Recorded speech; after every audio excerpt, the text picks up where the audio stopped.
ಆತ್ಮೀಯ ವೀಕ್ಷಕ ಬಂಧುಗಳಿಗೆ ನಮಸ್ಕಾರ. ಈ ದಿನ ಮತ್ತೊಂದು ಪಂಚತಂತ್ರದ ಕಥೆಯೊಂದಿಗೆ ನಾನು ನಿಮ್ಮ ಮುಂದೆ ಇದ್ದೇನೆ. ಈ ದಿನ ಪಾರಿವಾಳ ಹಾಗೂ ಬೇಟೆಗಾರನ ಕಥೆಯನ್ನು ನೋಡೋಣ. ರಕ್ಷಣೆಯನ್ನು ಬೇಡಿ ಬಂದಂತಹ ವ್ಯಕ್ತಿ, ನಮ್ಮಲ್ಲಿ ಆಶ್ರಯವನ್ನು ಕೇಳಿಕೊಂಡು ಬಂದಂತಹ ವ್ಯಕ್ತಿ, ಆತ ನಮ್ಮ ಶತ್ರು ಆದರೂ ಆತನನ್ನು ಆಧರಿಸಬೇಕಾದಂಥದ್ದು ಧರ್ಮ ಅನ್ನುವಂಥ ವಿಚಾರವನ್ನು ಹೊಂದಿರುವಂತಹ ಕಥೆಯನ್ನು ಇವತ್ತಿನ ದಿನ ನೋಡೋಣ. ಒಂದು ಕಾಡಿನಲ್ಲಿ ಒಬ್ಬ ಬೇಟೆಗಾರ ಇರ್ತಾನೆ. ಅತ್ಯಂತ ಕ್ರೂರನಾಗಿದ್ದುಕೊಂಡು ಆತ ಎಲ್ಲ ಪ್ರಾಣಿಗಳಿಗೆ ತೊಂದರೆಯನ್ನು ಕೊಡ್ತಾ ಸುತ್ತಾಡ್ತಾ ಇರ್ತಾನೆ. ಆತನ ರೀತಿಯನ್ನು ನೋಡಿ ಎಲ್ಲರೂ ಆತನಿಂದ ದೂರವಾಗಿರುತ್ತಾರೆ. ಆತ ಮಾತ್ರ ಬಲೆ, ಹಗ್ಗ, ಕೋಲು, ಬರ್ಚಿಗಳನ್ನು ಹಿಡಿದುಕೊಂಡು ಕಾಡಿನೊಳಗೆ ಅಲಿತಾ ಅಲ್ಲಿರುವಂತಹ ಎಲ್ಲ ಪ್ರಾಣಿಗಳಿಗೂ ತೊಂದರೆದಾಯಕನಾಗಿ ನಡ್ಕೊಳ್ತಾ ಇರ್ತಾನೆ. ಹೀಗೆ ಒಂದು ದಿನ ಆತ ಬೇಟೆಗೆ ಹೋಗಿದ್ದಂತಹ ಸಂದರ್ಭದಲ್ಲಿ ಒಂದು ಕಾಡಿನೊಳಗೆ ಒಂದು ಹೆಣ್ಣು ಪಾರಿವಾಳ ಆತನ ಕೈಗೆ ಸಿಗುತ್ತೆ. ಆ ಹೆಣ್ಣು ಪಾರಿವಾಳವನ್ನು ತನ್ನ ಪಂಜರದಲ್ಲಿ ಹಾಕಿಕೊಂಡು ಆ ಬಲೆಗಳನ್ನೆಲ್ಲ ಜೊತೆಗೆ ಇಟ್ಕೊಂಡು ಇನ್ನೇನು ಹೊರಡಬೇಕು ಅನ್ನೋ ಅಷ್ಟೊತ್ತಿಗೆ ಇಡೀ ಆಕಾಶವನ್ನು ಕಪ್ಪು ಮೋಡ ಆವರಿಸಿ ಬಹಳ ಜೋರಾಗಿ ಮಳೆ ಸುರಿಯೋದಕ್ಕೆ ಪ್ರಾರಂಭ ಮಾಡುತ್ತೆ. ಹಾಗೆ ಮಳೆ ಸುರಿಯೋದಕ್ಕೆ ಪ್ರಾರಂಭ ಮಾಡಿದಾಗ ಆ ಬೇಟೆಗಾರ ಮಳೆಯೊಳಗೆ ನೆನೆದು ಹೋಗಿಬಿಡ್ತಾನೆ. ಹಾಗೆ ನೆನೆದು ಚಳಿಯಿಂದ ನಡುಗ್ತಾ ಆತ ನಡೆದುಕೊಂಡು ಬರ್ತಾ ಒಂದು ವೃಕ್ಷದ ಹತ್ತಿರ ಬಂದು ಅಲ್ಲಿ ಕೂಗಿಕೊಳ್ತಾನೆ, ಇಲ್ಲಿ ಯಾರಾದರೂ ಇದ್ದೀರಾ? ನಾನು ಅತ್ಯಂತ ತಂಪಿನ ಸ್ಥಿತಿಯೊಳಗೆ ಈಗ ಇದ್ದೇನೆ, ಭಾಳ ಕಷ್ಟಕರದ ಸ್ಥಿತಿಯಲ್ಲಿ ನಾನು ಇದ್ದೇನೆ. ಈ ಕ್ಷಣ ನನಗೆ ಯಾರಾದರೂ ಸಹಾಯವನ್ನು ಮಾಡಿರಿ, ನಾನು ನಿಮಗೆ ಶರಣಾಗುತ್ತೇನೆ ಅಂತ ಹೇಳಿ ಬೇಟೆಗಾರ ಕೂಗುತ್ತಾನೆ. ಹಾಗೆಯೇ ಕೂಗ್ತಾ ಇರಬೇಕಾದಾಗ ಆತ ಕೂಗ್ತಾ ಇರುವ ಪಕ್ಕದ ಅಲ್ಲಿದ್ದಂತಹ ಮರದ ಮೇಲೆ ಒಂದು ಪಾರಿವಾಳ, ಗಂಡು ಪಾರಿವಾಳ ವಾಸವಾಗಿರುತ್ತೆ. ಆ ಪಾರಿವಾಳ ಸಹಜವಾಗಿ ಅದು ದುಃಖದ ಸ್ಥಿತಿಯಲ್ಲಿ ಇರುತ್ತೆ. ಇಷ್ಟು ಜೋರಾಗಿ ಮಳೆ ಬಂತು, ನನ್ನ ಹೆಂಡತಿ ಹೋಗಿರುವಂಥವಳು ಇನ್ನೂ ಬರಲೇ ಇಲ್ಲ. ಅವಳು ಬರದೇ ಇರೋದರಿಂದ ಹೆಂಡತಿ ಇಲ್ಲದೇ ಇರುವಂತಹ ಮನೆ ಶೂನ್ಯವಾಗಿ ಕಾಣ್ತಾ ಇದೆ. ಪತಿಯನ್ನು ಪ್ರೀತಿಸುವ, ಪತಿಯ ಒಳಿತನ್ನೇ ಬಯಸುವ, ಸದಾ ಪತಿಗೆ ಸುಖವನ್ನು ನೀಡುವಂತಹ, ಸದಾ ಪತಿಯ ಸೇವೆಯಲ್ಲಿ ನಿರತರಾದಂತಹ ಪತ್ನಿಯನ್ನು ಹೊಂದಿರುವಂಥದ್ದೇ ಒಂದು ಭಾಗ್ಯ. ಅಂಥ ಹೆಂಡತಿ ಇಲ್ಲದೇ ಇರುವಂತಹ ನನ್ನ ಬದುಕು, ಈ ಮನೆ ವ್ಯರ್ಥ. ಒಂದು ಮನೆ ಅನ್ನಿಸಿಕೊಳ್ಳೋದು ಅಲ್ಲಿ ಮನೆಯಾಕೆ ಒಬ್ಬ ಹೆಣ್ಣು ಮಗಳು ಇದ್ದಾಗ ಮಾತ್ರ. ಗೃಹಿಣಿ ಗೃಹ ಮುಚ್ಚಿತೆ ಅನ್ನುವಂತಹ ವಾಕ್ಯದಂತೆ ಯಾವ ಮನೆಯಲ್ಲಿ ಗೃಹಿಣಿ ಇರ್ತಾಳೋ ಅದು ಮಾತ್ರ ಗೃಹ ಆಗೋದಕ್ಕೆ ಸಾಧ್ಯ ಅನ್ನುವಂತಹ ಮಾತನ್ನು ನೆನೆಸಿಕೊಂಡು ಆ ಪಾರಿವಾಳ ದುಃಖ ಪಡ್ತಾ ಇರುತ್ತೆ. ಅದರ ಸ್ಥಿತಿಯನ್ನು ನೋಡಿದಂತಹ ಆ ಪಂಜರದಲ್ಲಿದ್ದಂತಹ ಹೆಣ್ಣು ಹಕ್ಕಿ ಬಹಳ ಸಂತಸ ಪಡುತ್ತೆ. ನನ್ನ ಪತಿ ನನ್ನ ಬಗ್ಗೆ ಅದೆಷ್ಟು ಪ್ರೀತಿಯನ್ನು ಹೊಂದಿದ್ದಾನೆ. ನಿಜವಾಗ್ಲೂ ಪತಿಯ ಸಂತೋಷವೇ ಪತ್ನಿಯ ಸಂತೋಷ. ಯಾವ ಪತಿ ತನ್ನ ಹೆಂಡತಿಯಲ್ಲಿ ಬಹಳ ಸಂತಸವನ್ನು ಹೊಂದಿದಾನೋ ಅವಳ ಬದುಕೇ ಯೋಗ್ಯವಾದಂತಹ ಬದುಕು. ತನ್ನ ಪತಿ ಸಂತೋಷಗೊಂಡು ಬಿಟ್ಟರೆ ಮುಕ್ಕೋಟಿ ದೇವರು ಸಂತೋಷಗೊಂಡ ಹಾಗೆ. ಅಂತಹ ಪತಿಯನ್ನು ಹೊಂದಿರುವಂತಹ ನಾನೇ ಧನ್ಯ ಅಂತ ಹೆಣ್ಣು ಪಾರಿವಾಳ ಅಂದುಕೊಂಡು ಅದು ತನ್ನ ಪತಿಗೆ ಕೂಗಿ ಹೇಳುತ್ತೆ, ಎಲೈ ಕಾಂತ, ನಾನು ಹೇಳುವ ಈ ಹಿತವಚನವನ್ನು ಮತ್ತು ಧರ್ಮದ ಮಾತನ್ನು ಕೇಳು. ಯಾರು ನಮ್ಮನ್ನು ಆಶ್ರಯಿಸಿಕೊಂಡು ಬರ್ತಾರೋ ಆತ ನಮ್ಮ ಶತ್ರು ಆದರೂ ಪರವಾಗಿಲ್ಲ, ಆತನಿಗೆ ಆಶ್ರಯವನ್ನು ನೀಡಬೇಕಾದಂಥದ್ದು ಧರ್ಮ. ನಮ್ಮ ನೀತಿಶಾಸ್ತ್ರಗಳು ಹಾಗೆ ಹೇಳುತ್ತೆ. ಅದು ವಿಶೇಷವಾಗಿ ಸಾಯಂಕಾಲದ ಸಮಯದಲ್ಲಿ ಯಾರು ಆಶ್ರಯವನ್ನು ಕೇಳಿ ಬರ್ತಾರೋ ಅವರಿಗೆ ವಿಶೇಷವಾದಂತಹ ಉಪಚಾರವನ್ನು ಮಾಡಬೇಕು ಅನ್ನುವಂಥದ್ದು ಶಾಸ್ತ್ರದ ಅಭಿಪ್ರಾಯ. ಸಾಯಂಕಾಲದ ಸಮಯದಲ್ಲಿ ಬಂದಂತಹ ಅತಿಥಿಯನ್ನು ನಾವು ಸತ್ಕರಿಸದೇ ಇದ್ದರೆ ಆತ ತನ್ನ ಪಾಪವನ್ನೆಲ್ಲ ಬಿಟ್ಟು ನಮ್ಮ ಪುಣ್ಯವನ್ನೆಲ್ಲ ತೆಗೆದುಕೊಂಡು ಹೋಗ್ತಾನೆ.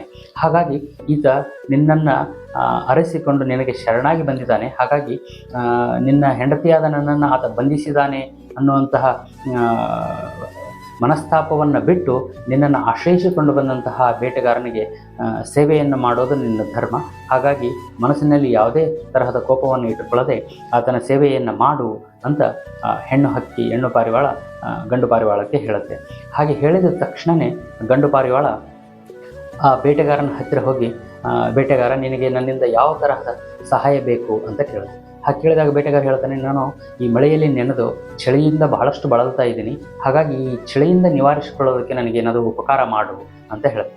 ಹಾಗೆ ಹೇಳಿದ ತಕ್ಷಣ ಆ ಪಾರಿವಾಳ ದೂರ ಹೋಗಿ ಒಂದಷ್ಟು ಬೆಂಕಿಯ ಕಿಡಿಯನ್ನು ತೆಗೆದುಕೊಂಡು ಬಂದು ಅಲ್ಲಿ ಸಿಕ್ಕಂತಹ ಒಣ ಹುಲ್ಲಿಗೆ ಆ ಬೆಂಕಿ ಕಿಡಿಯನ್ನು ಹಾಕಿ ಬೆಂಕಿಯನ್ನು ಹೊತ್ತಿಸಿ ಆ ಬೇಟೆಗಾರನಿಗೆ ಹೇಳುತ್ತೆ, ನೋಡು, ನೀನು ತುಂಬ ಚೆನ್ನಾಗಿ ಈ ಬೆಂಕಿಯೊಳಗೆ ನಿನ್ನ ದೇಹವನ್ನು ಆರಿಸಿಕೊ, ಆ ಮೂಲಕ ಚಳಿಯಿಂದ ನೀನು ಪಾರ ಆಗ್ತೀಯ ಅಂತ ಹೇಳಿ ಹಲವಾರು ಜನರು 1000 ಜನಕ್ಕೆ, 100 ಜನಕ್ಕೆ, 10 ಜನಕ್ಕೆ ಆಹಾರವನ್ನು ನೀಡುವಂತಹ ಸಾಮರ್ಥ್ಯವನ್ನು ಹೊಂದಿರ್ತಾರೆ.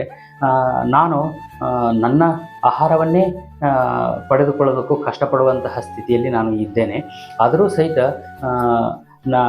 ಆಹಾರವನ್ನು ಕೇಳಿಕೊಂಡು ಬಂದಂತಹ ವ್ಯಕ್ತಿಯನ್ನು ಹಾಗೆ ಕಳಿಸೋದಕ್ಕೆ ಆಗೋದಿಲ್ಲ. ನಾನು ಇಂತಹ ಸ್ಥಿತಿಯಲ್ಲಿ ಇರೋದಕ್ಕಿಂತ ಸತ್ತು ಹೋಗೋದೇ ಮೇಲು. ನನಗೆ ಇನ್ನೊಬ್ಬ ವ್ಯಕ್ತಿ ಬಂದು ಹೀಗೆ ಆಹಾರವನ್ನು ಕೇಳಿ ಆತನಿಗೆ ಇಲ್ಲ ಅನ್ನುವಂತಹ ಸ್ಥಿತಿ ನನಗೆ ಬರದೇ ಇರಲಿ ಅಂತ ಅಂದುಕೊಂಡು ಅಲ್ಲಿ ಮುಂದೆ ಹೊತ್ತಿಸಿದಂತಹ ಅಗ್ನಿಯನ್ನು ಬಲಭಾಗದಿಂದ ಸುತ್ತುವರೆದು ನೇರವಾಗಿ ತನ್ನ ಮನೆಯೋ ಅನ್ನುವ ಹಾಗೆ ಅಗ್ನಿಯನ್ನು ಪ್ರವೇಶಿಸ್ತಾ ಆ ಬೇಟೆಗಾರನಿಗೆ ಹೇಳುತ್ತೆ, ನನ್ನನ್ನೇ ನೀನು ಆಹಾರವನ್ನಾಗಿ ಸ್ವೀಕರಿಸು ಅಂತ. ಹಾಗೆ ಆ ಗಂಡು ಪಾರಿವಾಳ ಅಗ್ನಿ ಪ್ರವೇಶ ಮಾಡಿದ ತಕ್ಷಣ ಬೇಟೆಗಾರನಿಗೆ ಬಹಳಷ್ಟು ನೋವಾಗುತ್ತೆ. ಎಂಥ ಪುಣ್ಯಾತ್ಮ ಇದ್ದ, ನನಗೆ ಆಹಾರವಾಗಿ ಹೋಗೋದಕ್ಕಾಗಿ, ನನಗೆ ನನ್ನ ಹಸಿವನ್ನು ನೀಗಿಸೋದಕ್ಕಾಗಿ ನಾನು ಅದನ್ನು ಶತ್ರು ಅನ್ನೋದನ್ನು ಮರೆತು ತನ್ನ ಪ್ರಾಣವನ್ನೇ ಆತ ನನಗಾಗಿ ತ್ಯಾಗ ಮಾಡಿಬಿಟ್ನಲ್ಲ. ಇಂತಹ ಶ್ರೇಷ್ಠರು ಉತ್ತಮವಾದಂತಹ ಸ್ಥಿತಿಯನ್ನು ಸಾವಿನ ನಂತರ ಹೊಂದ್ತಾರೆ.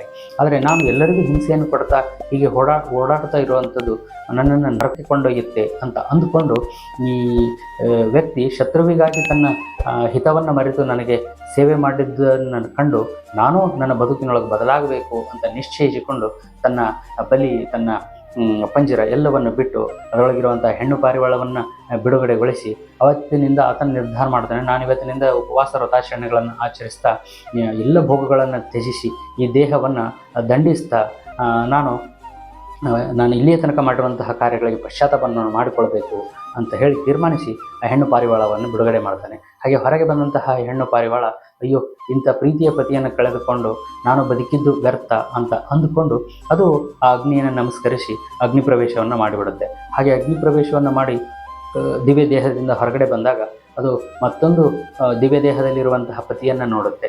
ಆ ಗಂಡು ಹಕ್ಕಿಯೂ ಸಹಿತ ಇದನ್ನು ಸ್ವಾಗತಿಸಿ ನನ್ನನ್ನು ಅನುಸರಿಸಿಕೊಂಡು ಬಂದಿದ್ದು ಒಳ್ಳೆಯದಾಯಿತು.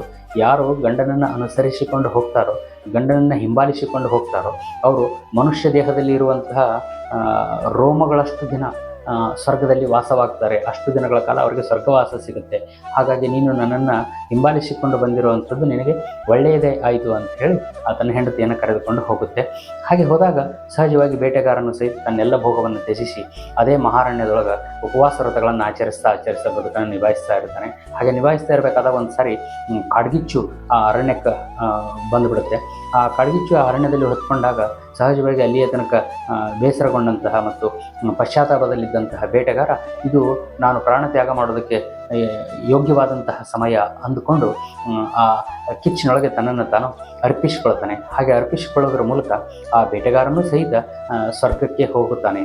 ಹೀಗೆ ಒಬ್ಬ ಶತ್ರು ನಮ್ಮನ್ನು ಆಶ್ರಯ ಕೇಳಿಕೊಂಡು ಬಂದಾಗ ಆತನಿಗೆ ನಾವು ಉಪಕಾರ ಮಾಡಬೇಕು ಅನ್ನುವಂಥದ್ದು ಶಾಸ್ತ್ರದ ಮಾತು.